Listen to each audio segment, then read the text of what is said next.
కొంతమంది ఏమనుకుంటున్నారంటే పేర్లు మార్చుకోరు కదా, పాత పేర్లే చలామణిలో ఉంటాయి కదా, ఆ పేర్లను చూసుకొని ఇంకా చాలామంది మారలేదు అనుకుంటున్నారు. దేవుడి కార్యం జరుగుతూనే ఉంది. సువార్త విరోధులు లేచి ఎన్ని కుట్రలు పన్నినా దేవుని పని ఆగలేదు.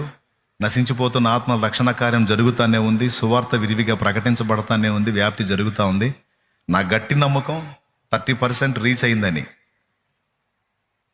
అంటే 100లో 30% ఆంధ్రప్రదేశ్లో, ఇంకా ఎక్కువే ఉంటుందని నా నమ్మకం. దేవునికి మహిమ. ఇంకా మనం బాధ్యత రాహిత్యంగా ఉంటే అందరం బాధ్యత కలిగి దేవుని కొరకు, దేవుని పని కొరకు, నశించిపోతున్న ఆత్మల కొరకు భారము బాధ్యత కలిగి మనం ఇంకా స్పందించగలిగితే ఇంకా ఏ రూపంలో ఉంటుందో మనం ఊహించలేం. అంత కార్యం జరుగుతుంది. సమాజం అంత బాగుపడిద్ది.